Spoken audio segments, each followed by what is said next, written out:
One guy who spent a little bit of time in Austin himself is the official recruiting analyst of Dave Campbell's Texas Football. We are so glad to be joined for our weekly visit with James Lott. How are you this week, James? Greg, what's going on, my man? You guys doing okay? Yeah, we're doing okay. We're trying to survive this weather. It's I think God got upset about something we said on the show at some point. Yeah, especially on my kids' spring break. So no. I still wish it was sunny so I can get them out of the house. So we've got we've talked a bit about the quarterbacks and we've talked a bit about the defensive backs. Today we're going to be spotlighting some of the best linebackers in the state. This seems like a really top-heavy group. Seems like there's a couple of guys at the very top who could be considered among the best prospects in the state. Exactly. And one of those guys that everybody's talking about, and you kind of shined some light on him last week, is Anthony Hines from Plano East. Big old kid, 6'3", 230 pounds, 4'5", kid that can run. Interesting thing, and you said this last week, is the kid has over 79 offers, if you can believe that. 79 offers. Basically, every major in the country has offered this kid, mainly because he's big, he's rangy, he can cover some ground, explosive, sideline to sideline kid that can. He plays in the middle. Sometimes he plays outside, but when he's in as a middle linebacker, he can make plays from sideline to sideline. I watched a little film on him yesterday, and one of the things that just stood out is at times it seems he is the best player on the field. I mean, you look at him, and then you look at the kids he's playing against, and it's a man amongst boys. So, very, very well-spoken kid, smart, has his head on right, very humble kid. And he's what I would call a hybrid kid. And when I say hybrid backer is, I think when he gets to the next level, he's a kid that can play 3 downs, and you don't have to pull him out. You know how when passing downs, offenses, you just pull a guy out to put in a quicker guy that can cover. This kid can play every play, but because he's got that kind of speed, range, and coverage ability to be also efficient in pass coverage. You mentioned the hybrid thing, and that's kind of a word we've used a lot in our conversations. You know, last week talking about the defensive backs, we talked about guys who can play both safety and corner. Is that the way it's going with the linebackers? You've got to be able, are the days of the big plotting middle linebacker numbered? You would think, especially in the Big 12, with as much as people are doing, spreading you out and throwing the football.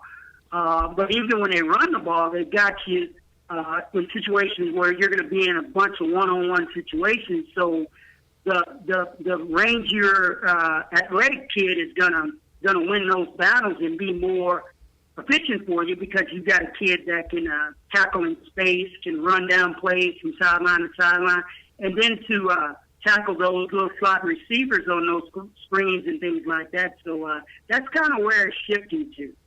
Another guy that you spotlighted in our previous conversation, Baron Browning, the linebacker out of Kennedale.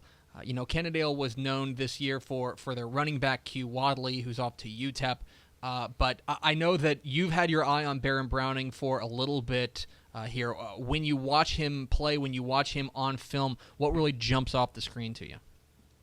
I saw Baron Browning in 2013. I was out at Kennedale's, they had a camp during the summer, so I went out there to kind of watch them. And Coach Barrett, who's also a UT alum like me, kind of introduced the kid and said, "This is the kid you need to keep an eye on."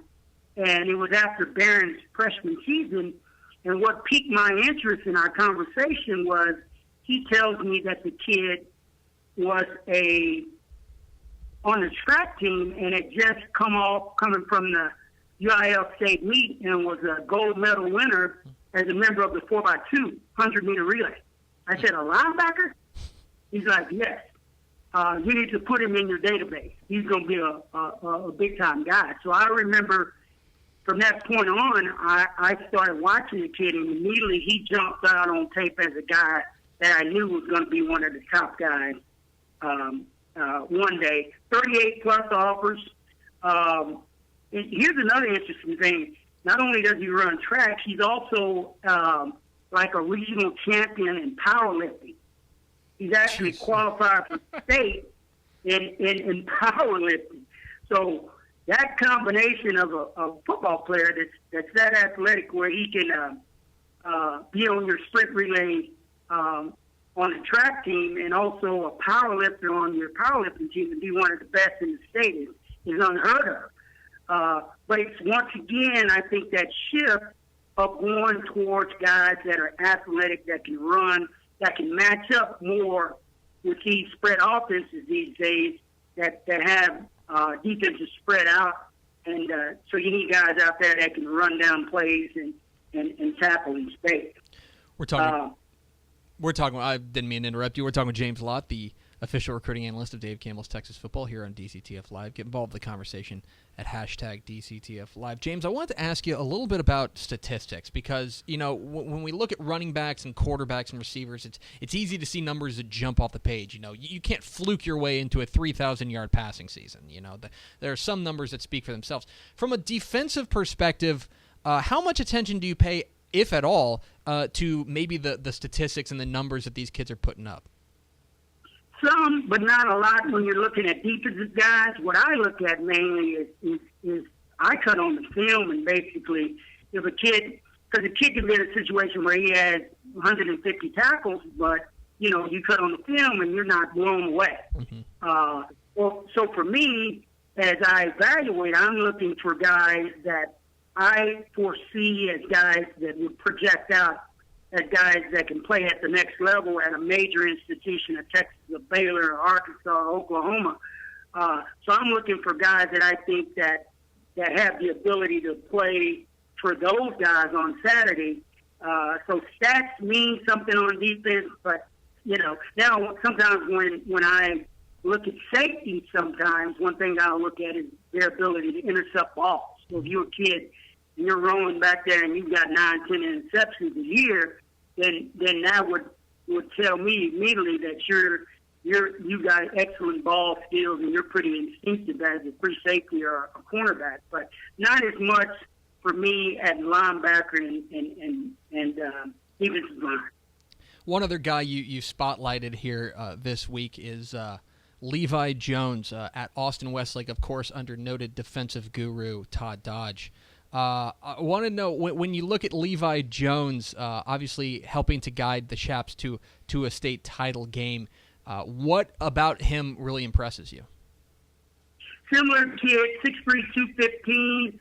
I don't think one thing about Levi that's interesting too is you talking about genetics. His dad is actually a linebacker that played at Dallas Cowboys, won several Super Bowls, Robert Jones. Mm-hmm. He had a brother that played wide receiver that was originally at Texas and transferred to Arizona. And then he's got another brother that played wide receiver at East Carolina. So, you think about that, mm-hmm. Two boys already and a father that played in the league. This kid, you're talking about Destin. But another athletic kid that can run and make plays and has range. Very, very impressive to watch. And it's interesting to see with him, where he ends up. I would be totally surprised if he and the Longhorn, with Hudson did right there at Westlake. But another great prospect that's got all those tools to make it at the next level. Whenever you see a kid who's got a dad who played in the league or a brother, is that something that kind of maybe a little extra asterisk next to his name that a kid worth paying attention to? I think so. With me, I look at that, because I look at genetics and that kid's ability and what's he playing with talent-wise, but also I look at work ethic. If he's got a brother and a dad that's played in the league and has played college football, I would assume in most situations that kid's a kid that's kind of come up as a youngster under that structure. So he knows what it takes to play at the next level. He knows about the work ethic. He knows about the work he has to put in to play at that next level. So he's sort of been structured as he's coming up to be better suited, whereas sometimes a kid that isn't surrounded by that doesn't have quite that structure. So not saying that it has to be that way, but I think it's definitely an advantage. He is James Lott. He's the official recruiting analyst of Dave Campbell's Texas Football. Follow him on Twitter at JL Scouting. James, appreciate your time. Stay dry. Maybe try to get those kids out of the house on spring break. Even if you have to sit them out in the rain, it's good for them. I wish. But I appreciate you having me, guys.